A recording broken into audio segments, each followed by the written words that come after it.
Hello, everyone. This is Nurhan Suidki, the English gamer, once again, and welcome to IELTS Talks podcast. On IELTS Talks, we have guests from all around the world. We have IELTS trainers, IELTS teacher trainers, and even IELTS candidates with a band score of 7+. Up till now, we had 2 episodes from the podcast. The first one was with Dr. Anas Ghazi from Jordan. He's an IELTS trainer. And also the second episode last week was with Dr. Muhammad Khalil Musa from Egypt. He's also an IELTS trainer. And today we have a very, very special episode with a very special guest from Egypt again. And he's an IELTS teacher trainer. And now let me introduce him to you. So he's the CEO and founder of British Training Center. He holds an MA in TESOL and Applied Linguistics from the University of Leicester. He's a CELTA and CERT TESOL tutor and an IQA for training qualifications UK. So he is Dr. Shadi Abu Yusuf. Welcome, Mr. Shadi. Thank you so much, and thank you for the warm welcome. I'm happy to be here with you. Thank you so much. Yeah, welcome. Sure. Actually, I'm really, over the moon to have you today. Oh, and thank you so much. People are waiting. Yeah, lots of people are waiting. The honor is mine. Thank you so much. I'm really happy to be here. Thank you. Okay, thanks a lot. So actually, I've introduced you like formally. So do you want to add something else? Well, no, I was just still a learner, doing my best to learn, still taking courses till this moment. So so I never stop learning. That's the final say, right? Yeah, sure. Yeah. Okay, so let me also tell people on our Facebook page, of course, you can ask questions, but at the end of the podcast, after finishing all my questions. Okay, so now let's get started. Today, Mr. Shadi is going to tell us more about how to teach IELTS. Okay, so are you ready now? I'm going to ask you some questions. Okay. Sure, yeah. Okay, so first of all, I have a question for you, which is, why do you think IELTS has become this famous as an exam? Well, I believe famous, IELTS has become that famous because first, the name of Cambridge. Well, Cambridge University designs the course, Cambridge Assessment English, which is part of Cambridge University. So that's a big name, and that big name gives a lot of reputation for the IELTS exam. So that's number one. Number two, I would say also the unique nature of the IELTS exam.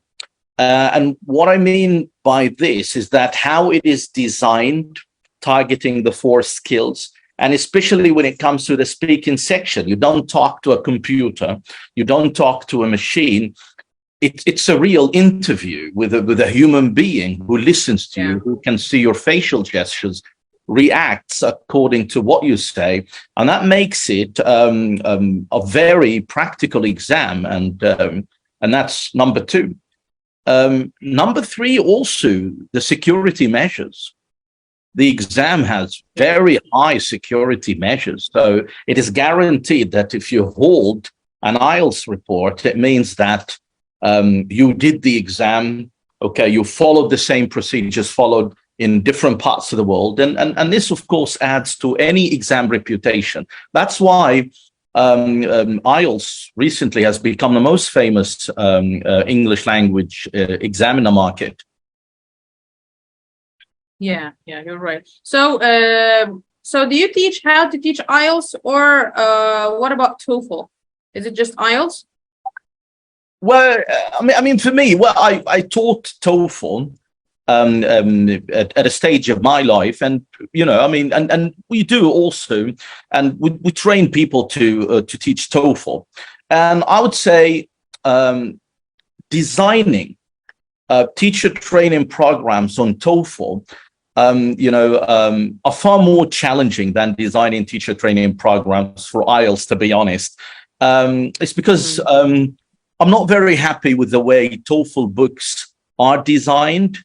Because when you look at them, to be honest, they're not interesting at all in the terms of designing. They don't cater for the motivation of the students, which is absolutely the opposite when you look at the IELTS course books, or the course books produced by different publishing houses for the sake of teaching IELTS, because you see that they have those lovely colors and pictures. There is a unity of topic. There is a harmony. This kind of harmony is something that we miss in the TOEFL training books. I've never seen one designed this way, and this requires more effort from the teacher trainer when it comes to the TOEFL, and not only the teacher trainer, the normal teacher, because if you want to deliver a communicative lesson focusing on TOEFL, it's more difficult in terms of designing. Okay, when you try to do that with IELTS, so IELTS, is better in this regard. Yeah, that's right. So let me ask you another question. Is teaching IELTS different from teaching general English, and in what way? Wow, I mean, that's a very important question. The reason why I'd say it's a very important question is because, first, they can never be the same. There are differences, of course, okay? But at the same time, some people, when they start teaching IELTS, you don't know what happens. They quit everything they know about communicative teaching, and they turn it into a kind of a very traditional,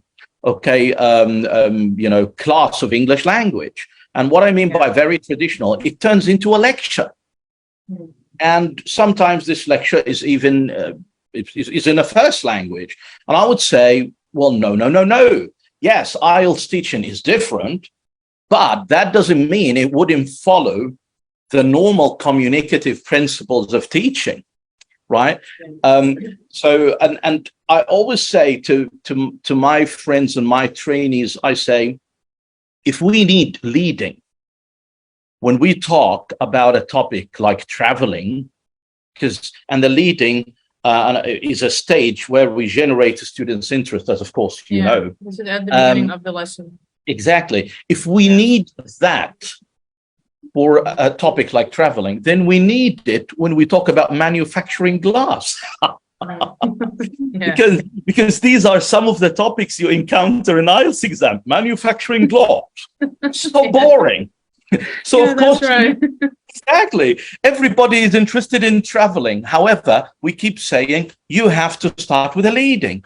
So what about manufacturing glass? You can't just get your students to start reading a passage without even getting them interested in this process somehow.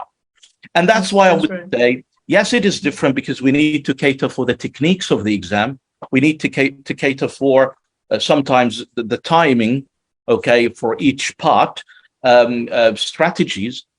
But that doesn't mean that we would forget everything we learned about, teaching when we come to the IELTS, because that's the thing that I really hate,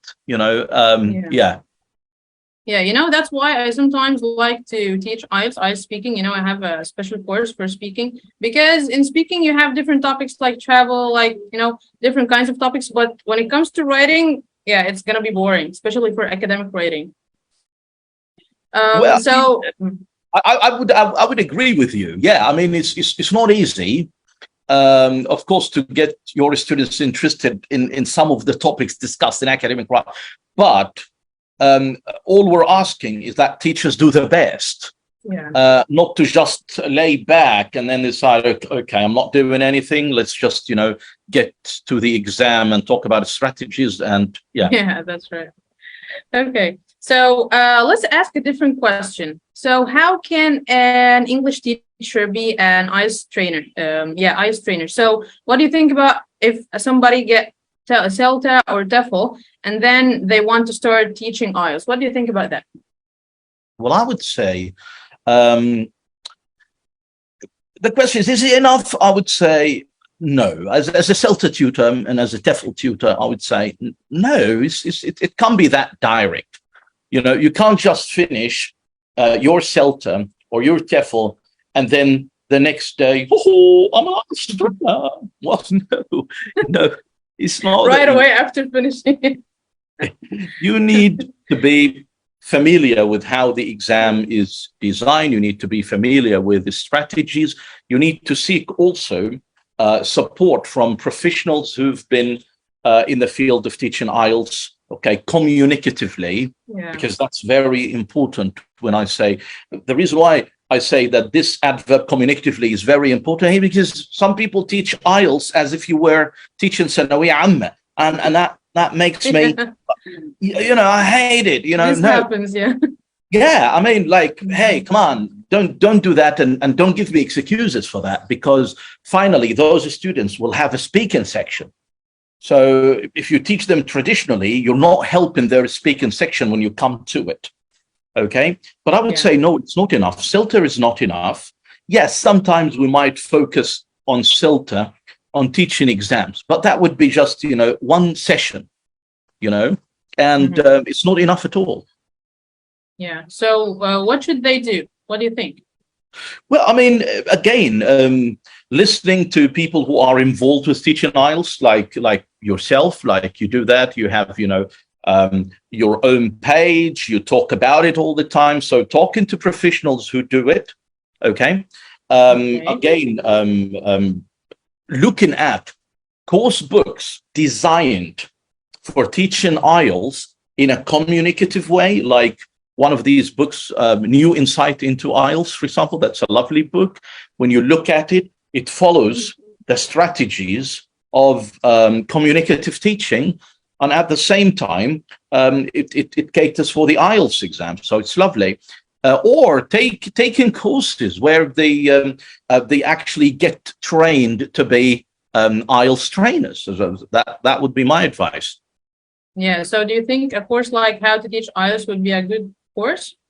Well, I mean, again, I would say people do things differently. So I'm not in a position of marketing what I do myself or what we do, because I can't praise myself, right? Because if you ask me, oh yeah, I'm very great, and yes, our course is amazing. Of course, I mean, I wouldn't say something different, but I would say the kind of training I provide, or we provide, is a very practical training, because candidates would teach in order to graduate.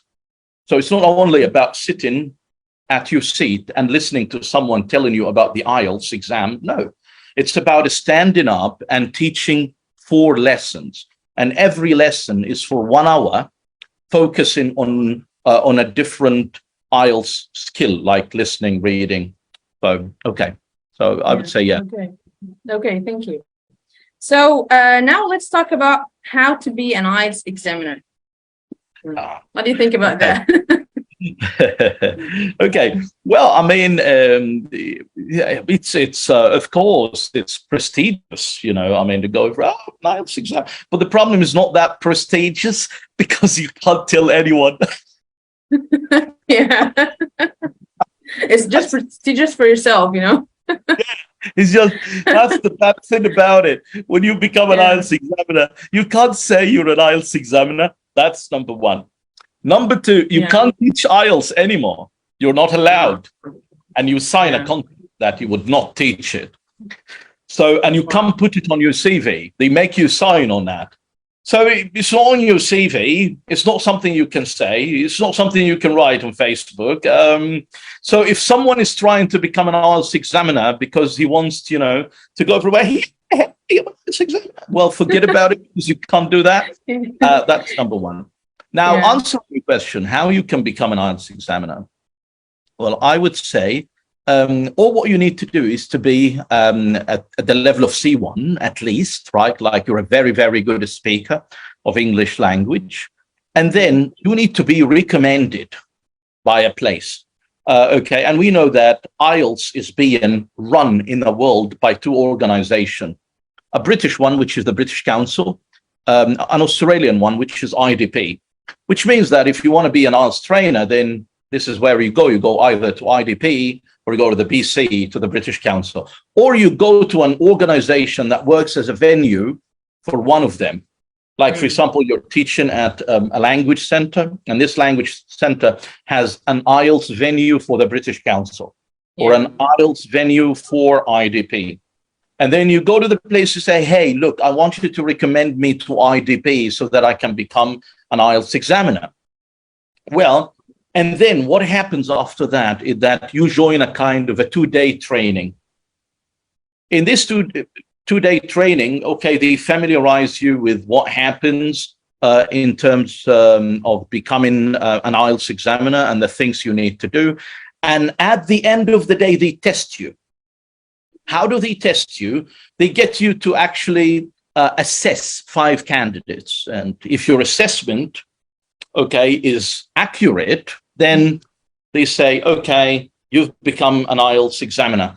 And then after that, when you start practicing examining, candidates, now what happens is that they moderate what you do in order also to make sure that you're following, okay, the right track. So that's how you become an IELTS examiner simply. So IDP, BC, that's where you go. Okay, so thank you for your answer. So, but I also want to ask you about something. You've told us some disadvantages of becoming an IELTS examiner, that you can't tell anybody about that, stuff like that. But let's tell people out there about the benefits of becoming one. Well, I would say one of the most important benefits from my own point of view is that you start having this mind of judging people's skills quickly. It makes you very alert when it comes to this. So you listen to someone speaking and you go, hey, 7.5, oh, 5, oh, 6. So your mind works like that. Yeah. So you don't listen to people normally anymore. All the time your mind is assessing. And I find this really good when it comes also to other things you do. Like, for example, on a CILTA course, when we interview candidates, we need candidates at the C1 level. So it helps you if you're a CILTA tutor, for example, or a TOEFL tutor, to place candidates quickly and know their levels, okay, without much effort. So that's one benefit I see. But if we're talking about the financial side, I don't think it is. I don't think it is. This is another disadvantage, right? Yeah, because some people think that, oh, he's an IELTS examiner. He's being paid lots. No. In dollars. Yeah, no. Or sterling pounds, maybe. Or still in Egypt, right? ladies and gentlemen. Yeah, you're right. Okay, so actually, thank you so much for being honest. Really, I appreciate that. Yeah. Okay, so Mr. Shadi, as someone who is involved with teacher training in the Egyptian market, do you have remarks regarding some of the IELTS teaching practices? Well, I mean, as I mentioned before, I had a discussion with a friend, and we were talking, about teaching IELTS. In Arabic, and I'm known that I have a firm position against that. I don't think there is no reason why you should be doing this. Okay. The only benefit I see is that you'll be able to put a lot of levels in one room at the same time. So it has a financial benefit, right? But the disadvantages are, those people will not be listening to you speaking in English, and they are in need of that. They are in need of acquisition, especially when they're training up for the exam, right? So again, an exam like the IELTS cannot be taught like Sanawiyya Amma tests, because there is a speaking section in it, okay? And you have to cater for that. You have to expose the students to a lot of English. So that's how I see it. And this is one of the things that I don't like so much. Okay, so Mr. Shadi, why do you think some people who teach IELTS in Arabic are successful? We have some in Egypt and also in other Arab countries, they teach in Arabic. So why are they successful, in your opinion? Well, I would say, imagine that, for example, because again, I'd say IELTS preparation is not enough to raise someone's level. Let's be honest about it. Yeah. IELTS preparation is to prepare someone for the exam so he knows the ins and outs. but it does not make someone better in English. I mean, maybe, a bit, but not like, for example, if we're talking scientifically speaking, if we want someone to move, kind of a band, at least this person needs to study for 120 hours in order to move yourself up half a band or something. So it's not easy, okay, to move up. So success happens, okay, for some people, even when they're teaching in Arabic, because they have the right knowledge. They're good. Nobody is saying that they're bad. We're just criticizing the methodology. But they have excellent information about IELTS. They know a lot about it. They know how to train up people. But good candidates who join, who have already excellent English, they wouldn't be affected so much by that.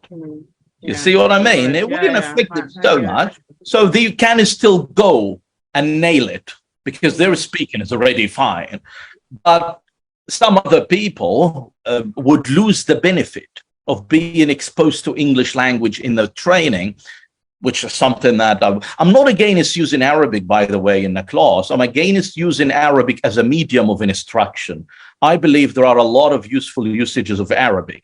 Like if an IELTS trainer decided, for example, to use contrastive analysis when teaching something in writing or in speaking, I wouldn't, I wouldn't be against this, but his medium of instruction is still English. So Arabic can comes in, but not as a medium of instruction. Yeah. Okay, so now let's talk about artificial intelligence. So in this era of AI technology, do you think IELTS training can change? Everything can change, including IELTS training, of course. But I believe IELTS trainers will be very lucky having ChatGPT-4, okay, supporting them. You might ask me, Shadi, how? Quickly, I believe that ChatGPT-4 will be a real danger to publishing houses. Why? It's because, again, what do publishing houses do? They give you course books. They give you course books, maybe because some teachers are novice teachers, they can't design their own material. But experienced teachers still use course books because they don't have time to design, which is a problem, okay, that came to an end with ChatGPT-4. For example, let me give you this. You have now, let's say, a reading passage, an IELTS reading passage. And let's say it's about the history of libraries, okay? Let's imagine that this is the topic. And again, as an IELTS trainer, you only have this text. You need to create a lead-in for it. Maybe sometimes you'll need to pre-teach some vocabulary, okay? Maybe you will need a gist activity like matching headings, what happens in the IELTS, okay? Maybe another IELTS task. And finally, you need a speaking task. Yeah. Now, we know that in the IELTS, we have part 1, part 2, part 3 in speaking.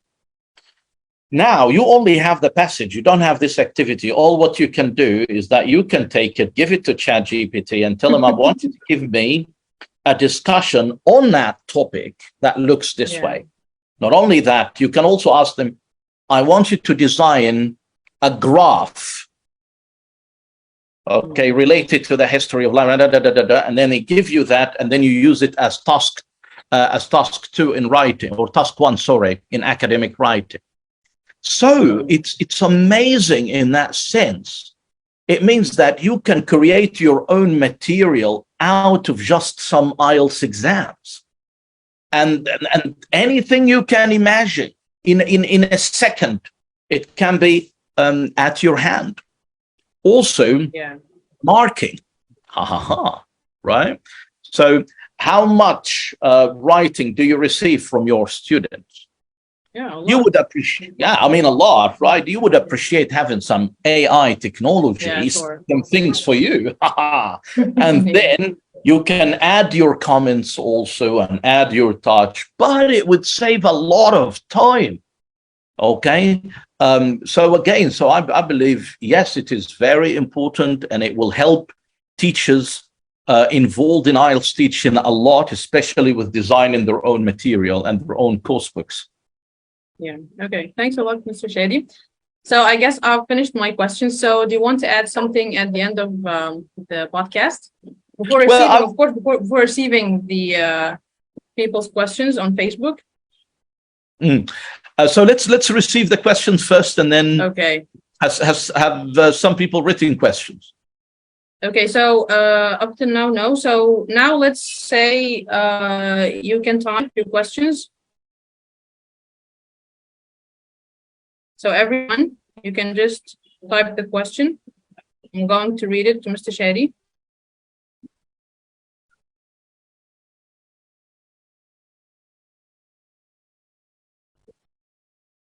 Let me talk also. Okay. Let me give them some time till they write and talk about something important, because I don't know how I forgot to talk about this.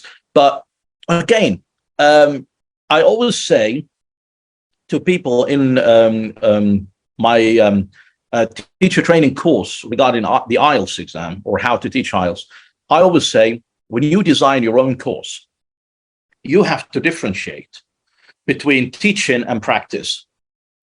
Because this is a mistake that a lot of IELTS trainers fall in. They don't differentiate between practice and training.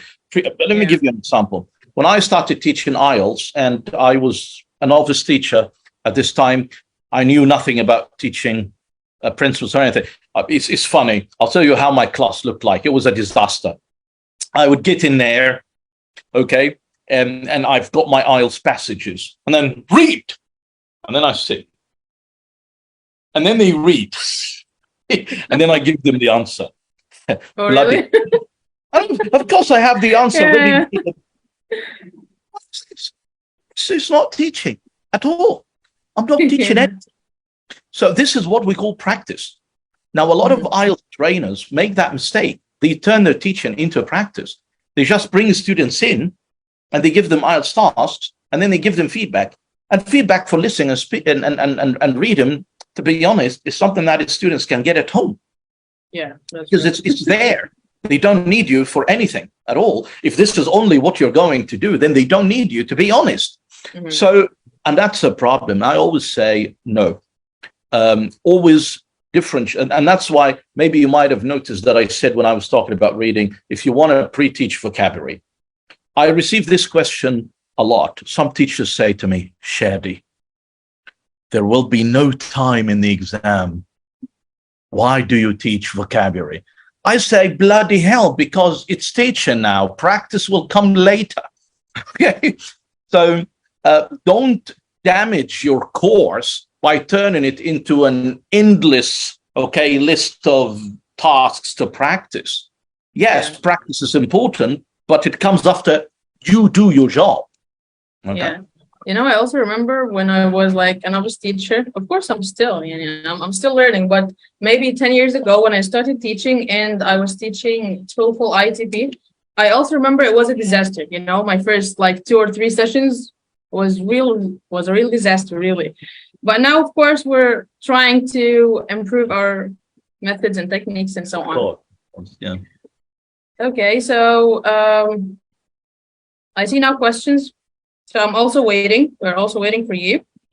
And I would like to say something that I was really honored to be one of your students, Mr. Shady. Yeah, I took a course with you before. Yeah, it was Train the Trainer, right? I guess it was the last round of Train the Trainer. Yeah, so I was really honored to have the course with you. Thank you so much. I learned a lot from you. The honor is mine. The honor is mine. Thank you so much. Welcome. Okay. So now I guess we can end. So you want to add something at the end of the podcast? Well, I would say first, thank you so much for inviting me for this lovely podcast. It was actually great being with you. And as a last piece of advice for people, I would say the most important thing: teach IELTS in a communicative way. Not because it's an exam, you are allowed to make your class a hellhole. Students are already stressed because it's an exam. So for God's sake, teach it in a communicative way. I would say avoid turning your IELTS course into just practice, practice, practice without no actual teaching from your side, because it is haram, wallahi, right? Okay. Thank you so much, Nurhan. Okay, thanks a lot, Mr. Shadi. So thank you, Mr. Shadi. Thank you, everyone, for being with us today. And wait for us, inshallah, next week. We are having also a different guest. He's also from Egypt. So wait for us next week, inshallah. Bye-bye for now. Bye.